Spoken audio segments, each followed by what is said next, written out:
c'est donc une nouvelle assez sensationnelle. L'Arabie Saoudite qui va investir donc publiquement, officiellement, dans la high-tech israélienne. Des infos qui n'en finiront pas de vous épater, c'est la revue de la presse technologique. La revue de la presse technologique, cette semaine, de nombreuses news données par notre ami David Schiffer, spécialiste de la cybersécurité. Alors, bienvenue David. Bonjour Cathy. Voilà, aujourd'hui, on va parler cybersécurité un peu, mais on a beaucoup de news autour du gaming, de la réalité virtuelle, etc. Oui. On va commencer avec une nouvelle qui va faire plaisir à tout le monde, c'est que l'Arabie Saoudite se met à investir dans la high-tech israélienne. Oui, alors pas directement. Ça se passera visiblement via un fonds d'investissement géré par Jared Kushner, le gendre de Trump, qui a été vraiment très présent notamment dans les accords d'Abraham avec les pays du Golfe qui ont été signés il y a 2 ans. Et c'est donc une nouvelle assez sensationnelle. L'Arabie Saoudite qui va investir donc publiquement, officiellement, dans la high-tech israélienne. C'est les accords d'Abraham, on peut le dire. C'est la suite des accords d'Abraham et c'est une volonté claire de la part de pays arabes, dont l'Arabie Saoudite est quand même un des grands leaders, de se montrer présent dans l'écosystème israélien, ce qui est une nouvelle assez sensationnelle. Donc, on sait à quelle hauteur ils vont investir ou pas trop ? Quelques millions. C'est quand même pas mal. Ouais, quelques millions sur un fonds d'investissement qui compte. Ils ont déjà mis à peu près 4 milliards dans ce fonds d'investissement et il y a quelques millions. Mais bon, la somme n'est pas extrêmement prédominante dans l'histoire. Ce qui est intéressant, c'est que c'est une première. C'est une première qu'officiellement, un fonds d'investissement dont ils font part va aller investir dans des entreprises israéliennes. C'est un signe très très fort. On sait déjà dans quelles entreprises, ou là j'en demande un peu trop. Non. Mais on peut imaginer que la cybersécurité fera largement partie de ces investissements. D'ailleurs, il y a beaucoup de sociétés israéliennes qui sont dans le sujet. Okay. Donc vous me tendez la perche parce que évidemment il y a eu une nouvelle assez importante pour ceux qui suivent tout ce qui se passe dans le monde de la cybersécurité comme vous.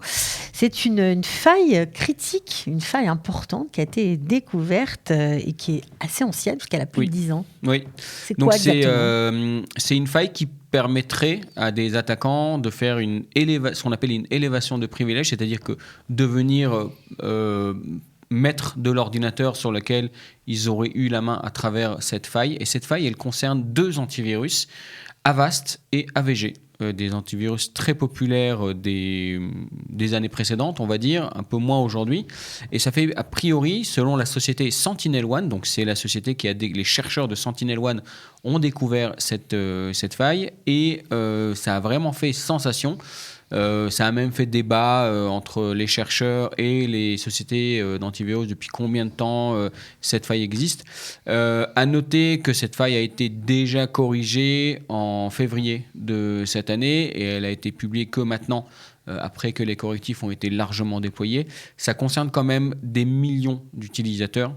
Donc vraiment une grosse frayeur évitée grâce aux chercheurs de SentinelOne et peut-être que du coup les Saoudiens vont investir dans SentinelOne. On ne sait pas, mais en tout cas c'est une société qui est cotée au Nasdaq, donc ils peuvent investir via la bourse américaine. Sans problème. Sans problème. Bon, ok. Alors, on va revenir avec des nouvelles plutôt concernant la réalité virtuelle, les jeux, etc. Et d'ailleurs, les gamers invétérés vont être contents puisqu'apparemment, le fameux jeu à plus de 65 millions, je crois, d'utilisateurs, Fortnite, revient sur les applis, sur les téléphones. Alors, sur les téléphones Apple, donc c'est iPhone, iPad, ils étaient bannis des iPhone, iPad suite au conflit qui les opposait avec Apple, à cause du fameux conflit Epic Games Apple sur les commissions que prend l'App Store sur les ventes en ligne de ces applications-là. Et donc, ils ont trouvé une astuce. En fait, ils passent par le package Xbox de Microsoft. Donc, Epic Games a signé un accord avec Xbox et donc le jeu sera disponible au travers du pack Xbox sur les devices Apple, ce qui fait que Apple se fait contourner dans l'histoire parce qu'ils ont des accords avec Microsoft. Et heureux seront les joueurs de Epic Games qui ne possèdent que des devices Apple pour pouvoir jouer à Fortnite sans passer par l'App Store. Donc vous ne trouverez toujours pas le jeu dans l'App Store. Par contre, vous pouvez télécharger l'application Xbox et trouver le jeu à l'intérieur de l'application Xbox. Même pour ceux qui jouent sur autre chose qu'une Xbox ? Oui, absolument. Vous n'avez pas besoin de la Xbox. Vous avez juste besoin de l'application Xbox sur votre device Apple. Et à travers l'application Xbox, vous trouverez le jeu Fortnite et vous pourrez jouer librement sur Fortnite sans passer par l'App Store. Je pense que ça va faire plaisir à tous ceux qui attendaient ça depuis longtemps. Voilà. Ils vont moins s'ennuyer à la récré, comme on dit, dans les pauses et la sacote. Les parents sont contents. Mais en tout cas, les jeunes seront surtout contents. Même tout le monde joue Fortnite. Il n'y a pas que des jeunes d'ailleurs. Bon, enfin bref. Pour la petite parenthèse, on va reparler de la réalité virtuelle. On en a beaucoup parlé avec vous. On a beaucoup parlé de méta. Alors, on se dit, à chaque fois qu'on discute ensemble, on se rend compte qu'il y a des nouveautés, etc. Mais ce n'est pas pour tout de suite. Mais là, on a l'impression que ça bouge vraiment et qu'on avance. Oui. Effectivement, une grosse annonce faite, enfin une découverte faite par Meta, donc ex-Facebook, qui a réussi à concevoir une puce électronique qui améliore très significativement la gestion des avatars en temps réel, c'est-à-dire que beaucoup moins de saccades, beaucoup plus de fluidité dans les mouvements du visage, dans les regards, dans les mouvements du corps, sur une puce beaucoup plus petite que ce qui était auparavant et beaucoup moins consommatrice, ce qui permet du coup d'avoir dans le casque de réalité virtuelle futur, donc Cambia, c'est le futur casque de réalité virtuelle qui devrait entrer dans une autre gamme que les casques Quest qui sont proposés aujourd'hui par Meta. Et ça rejoint aussi une autre démarche que, comme vous l'avez dit, celle des jeux, de la réalité virtuelle dans le monde du divertissement. On en a déjà parlé la semaine dernière. Meta voit le futur comme plus professionnel, c'est-à-dire que elle voit le casque de réalité virtuelle qu'en remplaçant le laptop.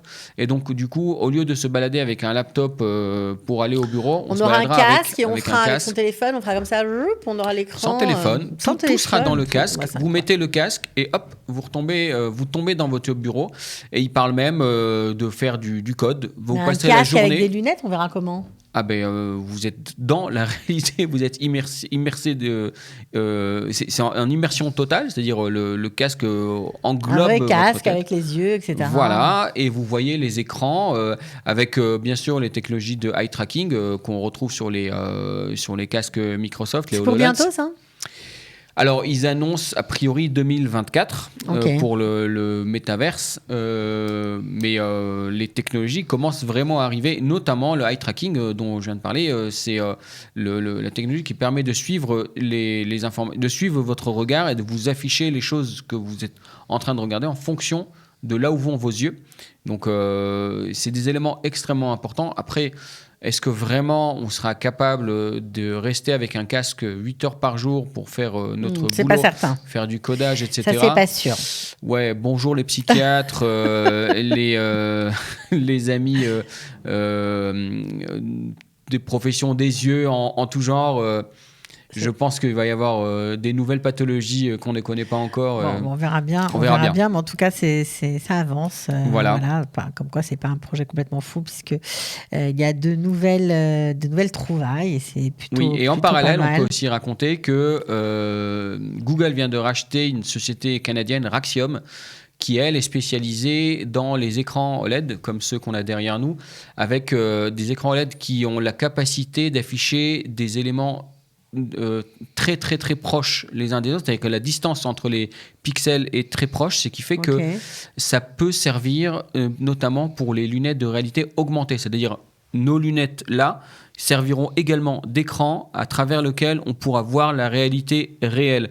Donc imaginons qu'on a des trucs qui viennent s'incruster dans la vie, dans notre vue, au travers de choses qui sont affichées sur les lunettes. Donc la lunette étant un écran, mais transparent. Donc Google a racheté cette entreprise. On sait que Google s'est déjà cassé les dents avec les Google Glass il y a une dizaine d'années. Les fameuses lunettes Google. Voilà. Et donc peut-être que Google nous prépare d'autres surprises. Pourquoi pas? Bon, Ça bah, pourrait vous être nous marrant. mettez l'eau à la bouche, on attendra, on est sûr qu'avec vous on sera au courant, on ne sera sûrement pas la semaine prochaine, mais dans les, En tout cas, on dans les les semaines partagera. à venir, on les partagera, c'est sûr. Merci beaucoup David Schiffer. Je rappelle que vous êtes spécialiste en cybersécurité pour la société Medacom. Voilà, on vous trouve sur votre site www.medacom.co.il. On peut vous contacter si on a envie d'en savoir plus ou pourquoi Merci, pas Cathy. de développer des idées. On ne sait pas, la vie est pleine de surprises. On se retrouve la semaine prochaine, David? Oui, bonne semaine. Parfait, bonne Au semaine. revoir. Ciao. Des infos qui n'en finiront pas de vous épater, c'est la revue de la presse technologique.